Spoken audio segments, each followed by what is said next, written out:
Hi guys, നമുക്കിന്ന് ഒരു കറി ഉണ്ടാക്കി നോക്കിയാലോ. മഴക്കാലമായാൽ എല്ലായിടത്തും മീൻ കിട്ടാൻ പണിയായിരിക്കും അല്ലേ. പക്ഷെ മീൻ്റെ ആ ഒരു ചൊയും പുളി ഇല്ലെങ്കിൽ ചോറുന്ന ഒരു ഇത്തിരി മടിയില്ലേ.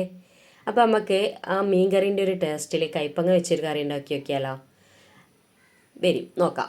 അതിന് നമ്മളിതാ ചട്ടി ചൂടാക്കാൻ വെച്ചിട്ടുണ്ട്. ചട്ടി ചൂടായി അതിലേക്ക് എണ്ണ പാർന്ന് അതിലേക്ക് ഒലുവയും കടുകിട്ട് അതിങ്ങനെ പൊട്ടിച്ചെതറുമ്പോൾ നമ്മളെന്ത് ചെയ്യും, അതിലേക്ക് ഉള്ളി അരിഞ്ഞത് ഇട്ട് കൊടുക്കും.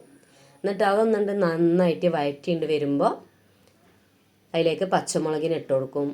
പിന്നെ അതും ഒന്ന് മിക്സ് ചെയ്ത് അതിലേക്ക് നമ്മൾ ഇഞ്ചിയും വെളുത്തുള്ളി പേസ്റ്റ് ഇട്ട് കൊടുക്കും. അതും ഒന്നായിട്ടൊന്നുണ്ട് ഇളക്കിയിട്ട് പിന്നെ അതിലേക്ക് നമ്മൾ തക്കാളി അരിഞ്ഞ് വെച്ചത് ഒന്ന് ജസ്റ്റ് ഒന്ന് ഇളക്കിയിട്ട് അതിലൊരു ഇത്തിരി ഉപ്പിട്ടുങ്ങാണ്ട് നമ്മളെന്ത് ചെയ്യാണ്, അടച്ച് വെക്കുകയാണ്. അടച്ച് വെച്ച് ഒരു 2 മിനിറ്റ് കഴിഞ്ഞ് തുറന്ന് നോക്കിയാൽ നമ്മളിതാ തക്കാളി കുട്ടന്മാരൊക്കെ ഒന്ന് വെന്തിട്ടുണ്ടാവും. ജസ്റ്റ് പിന്നെ എന്ത് ചെയ്യാൻ മതി, കയ്യിൽ വെച്ചൊന്നാണ്ട് ഉടച്ചു കൊടുത്താൽ തക്കാളിയൊക്കെ നന്നായിട്ട് ഉടഞ്ഞു കിട്ടും. ഇനി ഇതിലേക്ക് നമ്മൾ എന്ത് ചെയ്യുക, കുറച്ച് കരിവേപ്പിൻ്റെ ഇല ഇട്ട് കൊടുക്കുക. അപ്പം നല്ലൊരു മണമുണ്ട് വരും.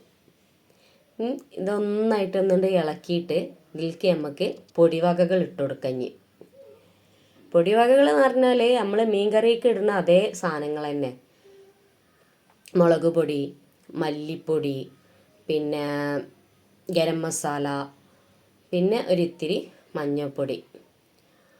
ഇത് ഒക്കെ ഒന്നായിട്ടൊന്നുണ്ട് ഇതിൻ്റെ പച്ചമണം മാറുന്ന വരെ ഒന്നുണ്ട് ഇളക്കി കൊടുക്കുക. ഇതിങ്ങനെ പച്ചമണക്കാണ്ട് വിട്ട് വരുന്ന സമയത്ത് നമ്മളുടെ മെയിൻ ഇൻഗ്രീഡിയൻസ് ആയ കൈപ്പങ്ങ ഇട്ട് കൊടുക്കുക. എന്നിട്ട് ഈ മസാലയിലേ കൈപ്പങ്ങ അങ്ങോട്ട് ചേരട്ടെ, ഒന്നായിട്ടാണ്ട് കുഴച്ച് മറിച്ച് ഇതിലേക്ക് പിഴിഞ്ഞ് വെച്ച പുളിവെള്ളം അങ്ങോട്ട് പാർന്നു കൊടുക്കുക.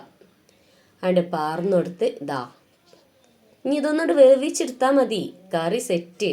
കണ്ട, ആഹാ എന്താ മണം, മീൻ കറിയൊക്കെ അപ്പുറം പോവും. ഇതും കൂട്ടി നമ്മൾ ഒരു പ്ലേറ്റ് അല്ല 2 പ്ലേറ്റ് ചോറ് കഴിച്ചാൽ. അപ്പോൾ ഈ വീഡിയോ കണ്ടിഷ്ടമായാൽ ലൈക്ക് ചെയ്യാനും കമൻറ്റ് ചെയ്യാനും മറക്കല്ലേ. ചോറിൻ്റെ കൂടെ ഒരിത്തിരി ഉപ്പേരിയും ഒരു 2 ഉണക്കമീനും ഒരു പപ്പടം ഉണ്ടെങ്കിൽ സംഗതി കുശാൽ.